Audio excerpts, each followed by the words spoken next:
All right, item 2.09 is the Crofton Area High School update, another exciting one.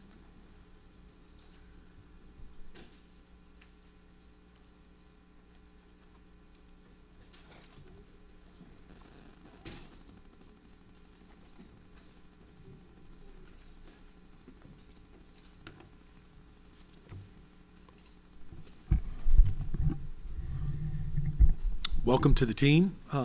To the members of the board, thank you for indulging us. We thought we would give you an update about sort of where we are and give you an opportunity to learn a little bit more about the process of not just the construction, but how we'll hire and place staff in the building, programs, and those kinds of things. It's been a long time since we've opened a brand new high school from the ground up. You'll hear about that in the presentation.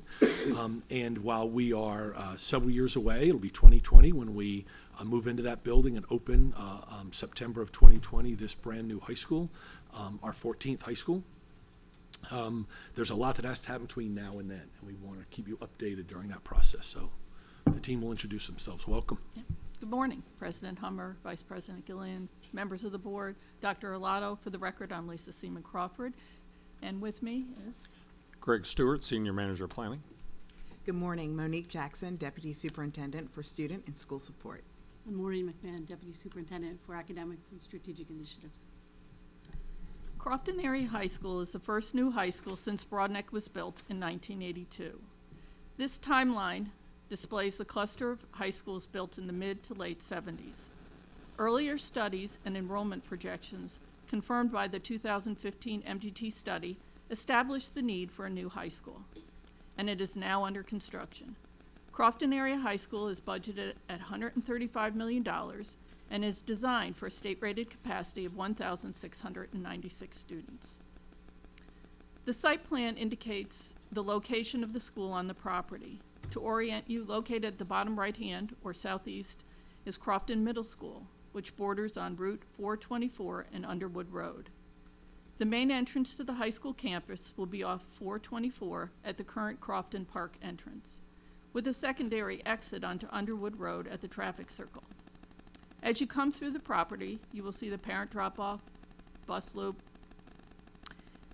and the stadium, tennis courts, and several fields will reside on the former Cardinal Field area.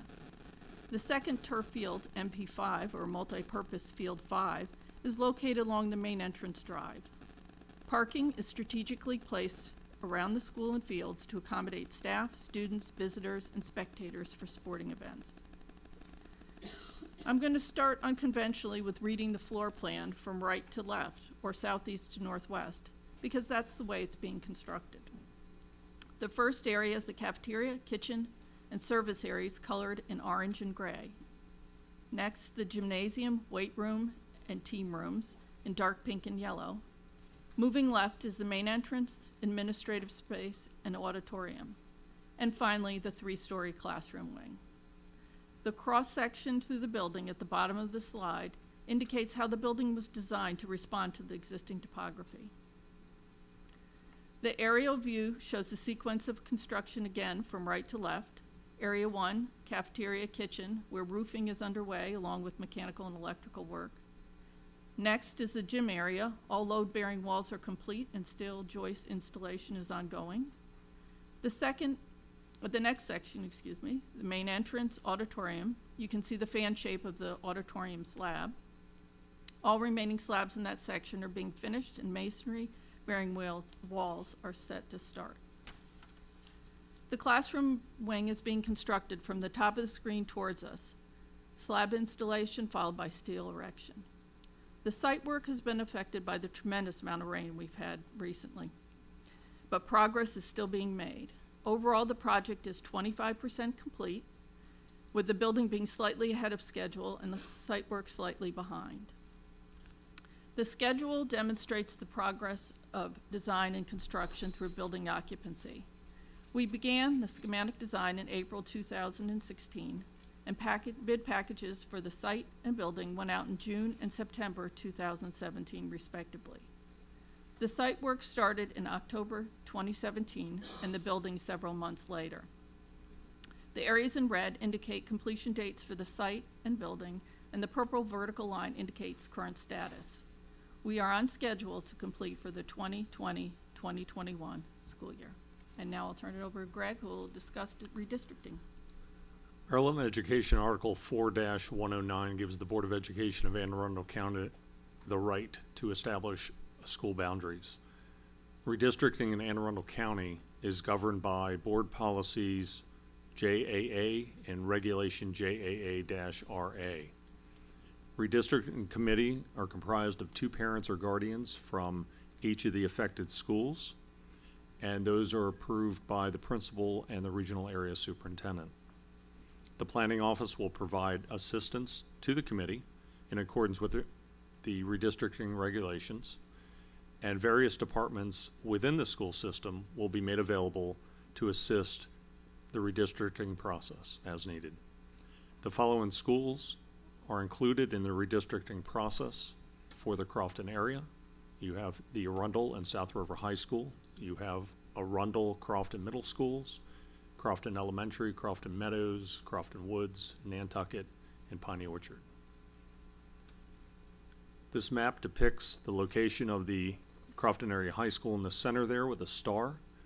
The circle, the black circle, is a 1.5 mile radius, which is the maximum estimated walk radius if kids could walk in a straight line.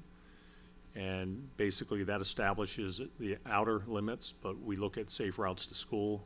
Transportation will look at that as the time comes.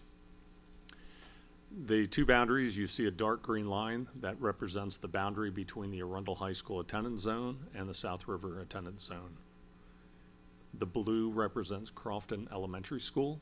The yellow is Crofton Woods.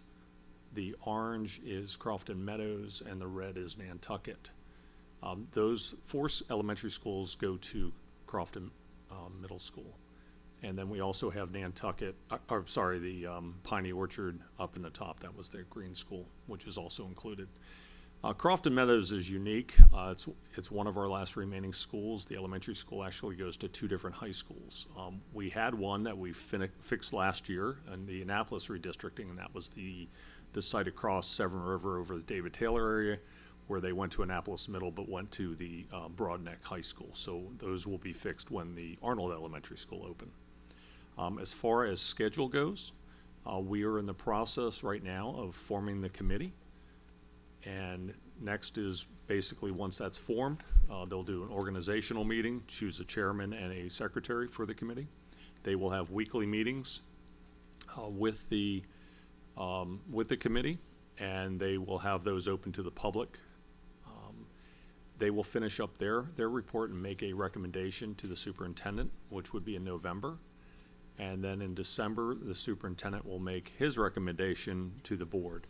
With that, he will also include the committee's recommendation.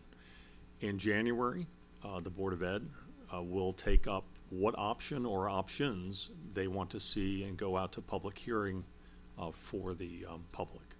And in February, the public briefing will occur with staff, followed by a public hearing of those options in March. And then finally, in April of 2019, the board would vote and adopt the selected option for the redistricting of the Crofton area. Good morning again. It is my pleasure to present to you information on the students, the staff, and the scheduling for Crofton Area High School. The school will open in September of 2020 for students in grade 9 and 10 only. The school will add grade 11 in September of 2021 and grade 12 in September of 2022.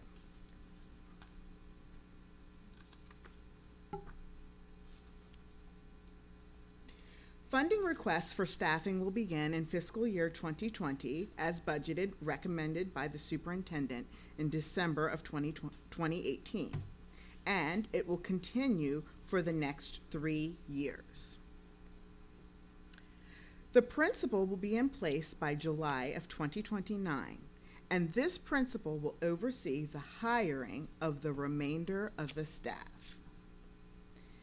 Athletics will begin in the year 2020-2021 and will continue throughout that school year with junior varsity schedule or a varsity JV schedule status for the 2021-2022 school year as to be determined. And so now programmatically, what goes on the inside? So we're happy to tell you that the full suite of academic curricular offerings will be available at Crofton Area High School. There will be no magnet program there. However, there will be the nationally recognized pre-engineering program known as Project Lead the Way. Beginning this winter, we will meet under the direction of Mary Talar and her team, her signature program team. We will be meeting with community in multiple meetings over the course of 18 months to identify and announce a signature, that workforce relevant theme for the new high school. And then, when the principal is named, as Mrs. Jackson noted in July, they will form teams to begin thinking about the naming of Crofton Area High School. And they will bring those options, suggested options, back to you for board approval. Similarly, he or she will form other teams, including students, to actually choose the mascot and colors for the school. And those suggestions will come back to the superintendent for approval. And now at this time, we're happy to answer any questions you may have.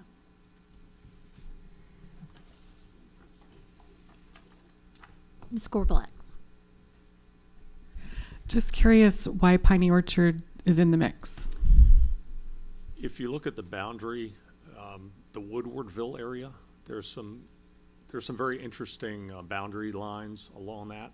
And whenever we do redistricting, we try to encompass all areas so we don't have to do it twice. And since we're forming the committee, we felt it was important to include that area for that. Mr. Reinhardt. Thank you, Madam President. So, in indicating that Arundel and South River High School will be impacted in the redistricting discussions, understanding that the capacity of Crofton right now is estimated at approximately 1,600 to 1,700 kids. Are Arundel and South River currently 1,600 students over capacity? How much over capacity are those two schools? They're approximately probably 400 plus over. Those schools, both of them are over capacity, and with the development that's coming in the area, it was projected to go higher. So do we see a domino effect happening as we remove the load from Arundel and South River? Could other neighboring high schools be impacted as well? Absolutely. And certainly we're going to be looking at the county when we take on Old Mill. There's going to be significant redistricting in the county at that time. And again, what we try to do is balance where we can. Certainly we don't want to build seats if we don't need them, and the state doesn't participate if we don't need them. So we try to find balance between the schools, but at the same time we're looking at what's coming in from the development side of the county. There's been a tremendous amount of development on the west part of the county. Mm-hmm. And so we're basically trying to make some future arrangements for that development. So with all the development in West County, then we could foresee, like you said, Old Mill, and then possibly Meade being impacted as well. Would it be wise then to consider a larger scale of redistricting at one time? Is there a potential that a child could be moved between high schools multiple times through iterative redistricting processes? We try not to do that. However, depending on how the enrollments continue to grow, certainly that could happen in certain neighborhoods. I mean, again, we don't redistrict areas. We usually go through a cycle throughout the county, and by the time we'd say get back to the Arundel, it may be 5-10 years from now, so that student wouldn't be necessarily redistricted twice. Rarely do we ever go and redistrict the same area, 2 years apart, for example. It's usually, it's cyclic. But it has been 40 years since we have a new high school, so. Yeah. Okay.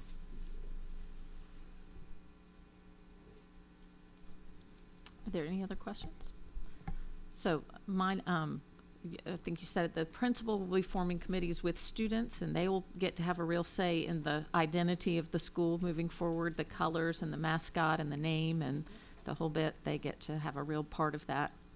So, and also as we're talking about the redistricting, so since we're transitioning in, so we're not doing all 4 grades at one time, so the impact on the other 2 high schools is not going to be immediate for Arundel and South River for students coming. It's going to be a gradual over 4 years. And then we also know we have that new school effect, that when a new building is built, we have a lot of children families that bring their children back to public schools, so we could see an uptick in that. So it will take 3 years, 4 years for us to see the full enrollment that's coming in. Is that accurate to say? That's correct. Okay.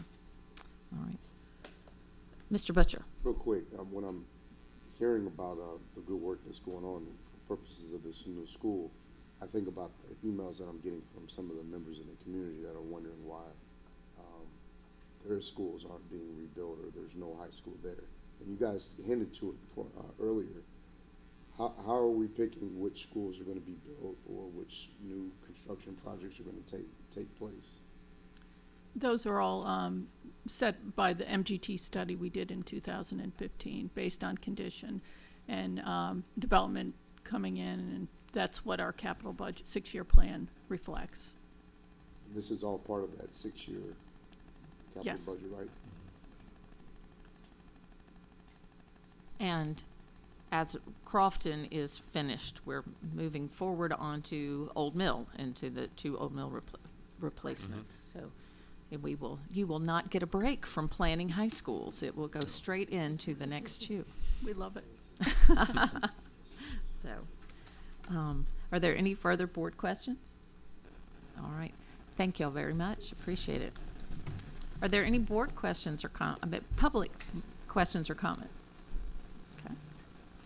So that's exciting. You come on up.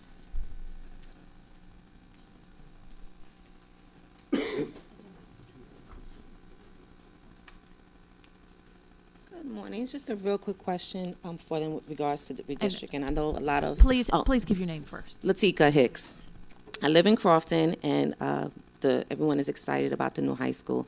So I think one of the main questions is whether or not there's a chance that students who live in Crofton will not be able to attend Crofton High School. That will be determined, the students that attend that will be determined by the redistricting team they set up that incorporates parents from every school in there, and they will all come up with a plan together of which students, what the boundaries will be. Right, and as the board policy, they referenced the board policy that we try and include as any schools that could possibly be impacted. They might not be, but they could possibly be impacted as we look at boundaries and that 1.5 mile radius away from as we build this brand new high school. So in essence, we have to create an attendance zone for a brand new school, or a school that does not exist today. For 2020, we have to create an attendance zone of which students will attend that. So I couldn't tell you street by street right now which students, where they live now, whether they'd go to Arundel or they would go to the new Crofton, for example. We just don't, but that's part of what the committee will sit down, our demographers will sit down, we'll give them pin maps. The committee, as they ask questions, we'll give them pin maps, for instance, about where all the students live that attend Arundel, that attend South River, and that could possibly attend Crofton. And then they'll make recommendations to the superintendent, to me, and then eventually I'll make a recommendation to the board. That then goes forward to public hearing. The board will then take public testimony on 2 different occasions for anybody that agrees with the recommendations, does not, or has suggested changes. The board will then, by April of 19, will make a decision about what that attendance boundary will look like for the new Crofton Area High School. Does that answer your question? Yes. I also wanted to know if the slideshow that we just saw, would that be available to the public? Yeah, we'll post that on the website. Yes, ma'am. Okay, thank you.